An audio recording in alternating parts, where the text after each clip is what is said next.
What's up, everybody? Thank you for joining us. We're going to discuss Trump's Gaza relocation plan, aka an ethnic cleansing plan of sorts. I'm sure everybody knows Trump and Netanyahu had a meeting, and Trump proposed a plan for the U.S. to take over Gaza, which I think that was surprising to most people, and to rebuild it. Great real estate, as Trump describes it. So there's a lot of speculation about Trump. Is he playing 4D chess? Does he even know what he's talking about? I think there's a large disagreement depending on how much you like Trump in terms of his sophistication, right? Some people are saying that Netanyahu was surprised by the fact that the U.S. was planning on taking it over, and he's doing this in order to have leverage over Netanyahu as well. So that's some serious 4D chess if he's doing that, or he's kind of just rambling. I'm not sure. So there's a whole lot we don't know because we don't. It's really hard to know what Trump is actually doing here. But let's talk about the plan at face value. So he's right about one thing, very clearly right about one thing, that Gazans deserve the option to relocate out of Gaza while Gaza is rebuilt. Gazans endured an unimaginable 15 months of suffering. And to force them to stay living in rubble without any infrastructure, breathing in harmful chemicals like asbestos, it's just continuing their suffering. The challenge, though, is we do have a long history of Palestinians being displaced, and they've not yet been allowed to return. So there's a very valid fear that if Palestinians leave Gaza, it'll be permanent. So whatever solution we find for the people of Gaza, there needs to be a guarantee that they're allowed to return. And I think there's two primary ways to ensure this guarantee. One is that they move into Israel and the West Bank, whether that's a refugee camp in the Negev, whether it's putting them in Area A. I know many Israelis don't want to take this burden, but Israel's the one that destroyed Gaza. And if they're living within Israel proper and the West Bank, then it's not just an issue that Israel can push aside and forget about and say, oh, you're gone for good. So one way to ensure they're either allowed to return or not permanently displaced from their land is for Israel to absorb them while Gaza is rebuilt.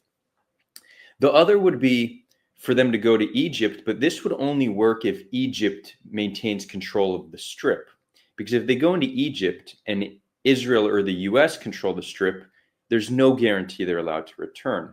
It will only work if Egypt controls the Strip, right? So we do need to help Gazans relocate so they could really be living better lives while Gaza is rebuilt. But we need to do it in a way where they have the option to return.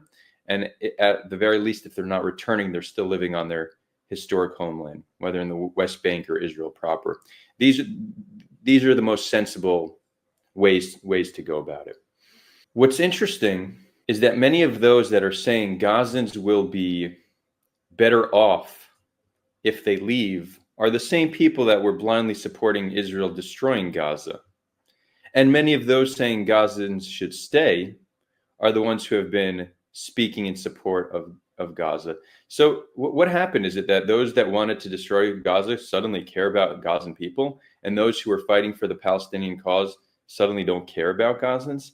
I think what we're seeing in reality is it's not so much about the people, it's about the cause itself, right? Those who were okay with Gaza getting destroyed, they don't care about Gazan people. Let's be honest. Ethnic cleansing sounds better when when you're hiding behind empathy. But they're focusing on the cause. Getting Gazans to leave is kind of destroying a large part of the Palestinian cause. They're very happy to do that, and if they could hide behind empathy to achieve that, they're going to do that. And those who want Gazans to stay, they also might not really care about Gazans all too much, but they care about the Palestinian cause. And to leave Gaza entirely is yet another displacement of the Palestinian people and a major win for Israel. And by the way, which sets a bad precedent. It almost says all the country needs to do is destroy a city, and then the people, we need to do the right thing for the people, let them leave, and then they're never allowed to return. So there's definitely a bad precedent set. And on the pro-Palestine side, it's not necessarily that they don't care about the Palestinian people, but maybe they're willing to sacrifice even more Palestinian people if it achieves their goal.